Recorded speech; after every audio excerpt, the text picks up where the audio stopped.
Picture this. You're working harder than ever, putting in long hours, checking off tasks, staying busy from morning until night. But when you look at your bank account, your goals, your actual progress, something feels off. You're moving, but you're not actually going anywhere. If that sounds familiar, you're not alone. Millions of people are caught in patterns right now that feel productive, but are quietly sabotaging their financial future.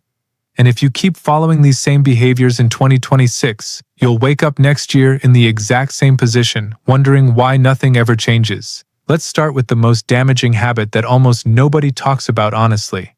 It's not laziness, it's not lack of ambition. It's the obsession with looking successful instead of actually building wealth. Think about how many people you know who drive cars they can barely afford, wear clothes that cost more than their savings, and live in apartments that eat up half their income. They're not trying to be irresponsible. They're following what society has taught them success looks like. But here's the brutal truth. Real wealth is invisible. The person driving the 10-year-old sedan and living below their means is often wealthier than the one leasing the luxury car and posting about it online. When you prioritize appearance over substance, you're renting a lifestyle instead of owning your future.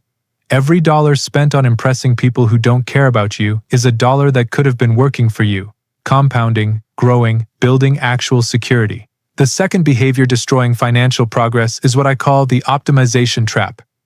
People spend endless hours hunting for the perfect budgeting app, the best credit card rewards program, the ideal investment strategy, but they never actually start. They're so focused on finding the perfect system that they never build any system at all. Meanwhile, someone with a simple spreadsheet and consistent habits is already months ahead. Perfection is expensive. It costs you time, momentum, and opportunity. The person who starts investing even small amounts today will always outpace the person who waits until they've read every book and watched every video. Progress beats preparation when preparation becomes procrastination. You don't need the perfect plan. You need a decent plan executed consistently over time.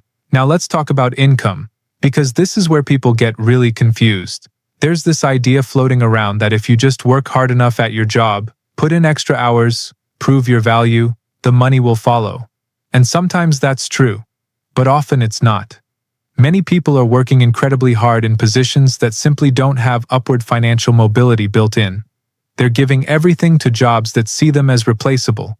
In industries with wage ceilings they'll hit within a few years.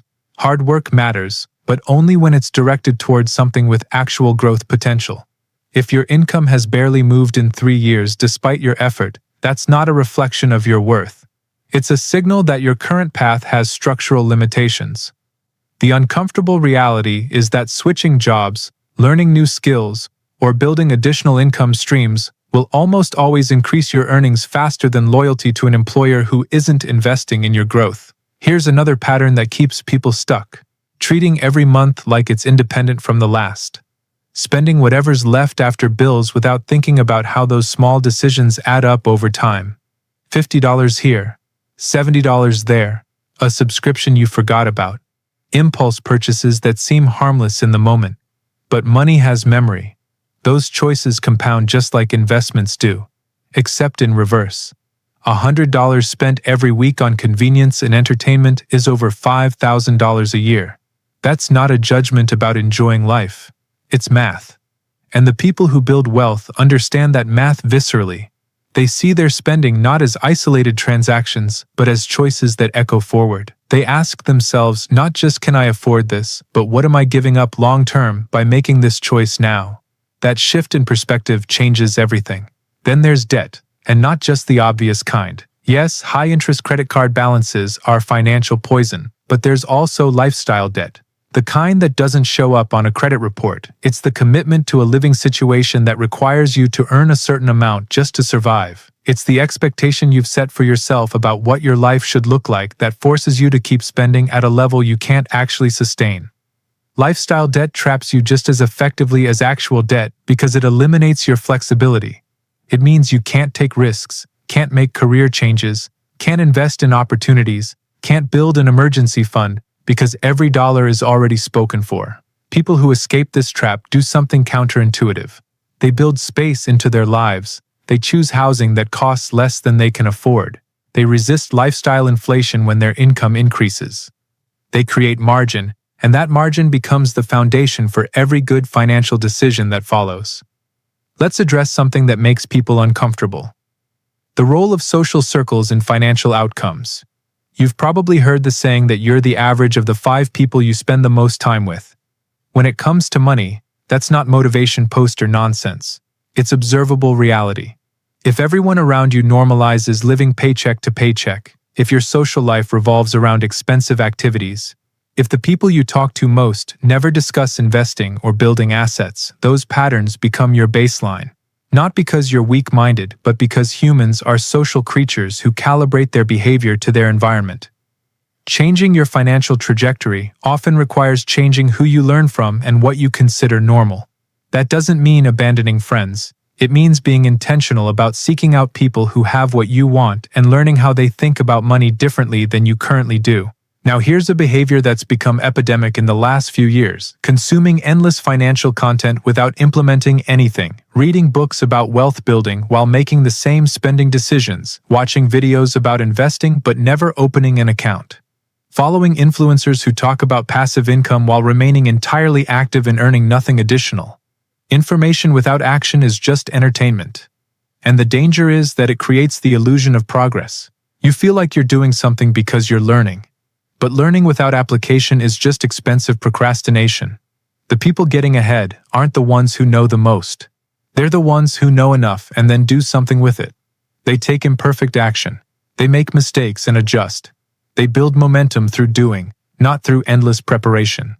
There's also a fundamental misunderstanding about time that keeps people trapped. The belief that there's always more of it, that you can start saving seriously next year, start investing after you pay off debt, start building skills when life calms down. But time is the most valuable asset in wealth building, and it's the only one you can never get back. Starting to invest at 25 versus 35 isn't a 10-year difference. It's often a difference of hundreds of thousands of dollars because of how compound growth works over decades. Every year you delay is exponentially more expensive than the last.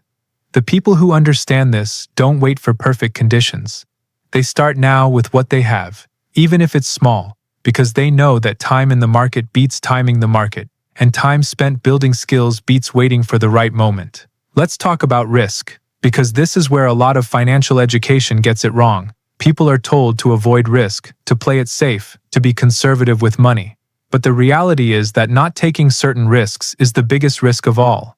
Keeping all your money in a savings account feels safe, but inflation is eating your purchasing power every year. Staying in a job you've outgrown feels secure, but you're risking your long-term earning potential.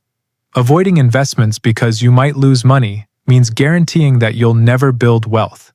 Smart risk isn't reckless, it's calculated. It's understanding that doing nothing has consequences just as real as doing the wrong thing. The people building wealth aren't gamblers. They're people who've learned to be comfortable with intelligent uncertainty, who understand that growth requires exposure to variables you can't fully control. Another trap is the belief that more income automatically solves money problems. It doesn't. If you're financially disorganized at $40,000 a year, you'll be financially disorganized at $80,000. You'll just have nicer things while still living paycheck to paycheck. Income is an amplifier. It magnifies whatever financial habits you already have. If you're disciplined and intentional, more money accelerates your wealth building. If you're impulsive and reactive, more money just means bigger purchases and more stress. This is why people who win the lottery often end up broke.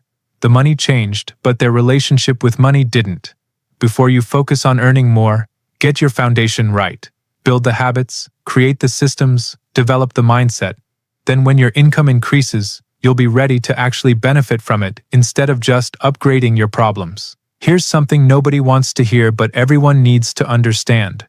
Your financial situation is primarily a result of your decisions, not your circumstances. Yes, systemic issues exist.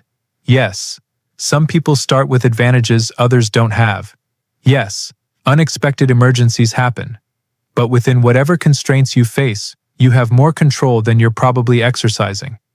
The stories you tell yourself about why you can't save, why you can't invest, why you can't improve your situation, those stories are often more limiting than the actual obstacles. The people who break through aren't necessarily smarter or luckier. They're the ones who stop waiting for permission or perfect conditions and start making different choices with what they have right now. Finally, there's the belief that financial success is about one big move, one great investment, one lucky break. It's not. It's about dozens of small decisions compounded over years. It's choosing the cheaper car and investing the difference. It's cooking at home more often and redirecting that money toward assets. It's learning a new skill instead of binge-watching television. It's having uncomfortable conversations about money instead of avoiding them. It's reviewing your subscriptions and canceling what you don't use. None of these things are exciting, none of them make for dramatic stories.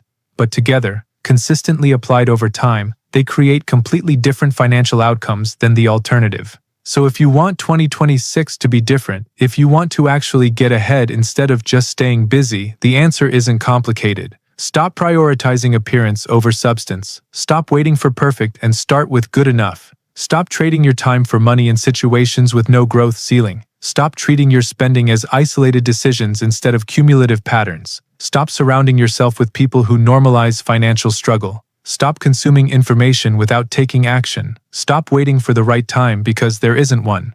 Stop avoiding intelligent risk out of fear. Stop assuming more income will fix a broken system. Stop blaming circumstances for choices you control.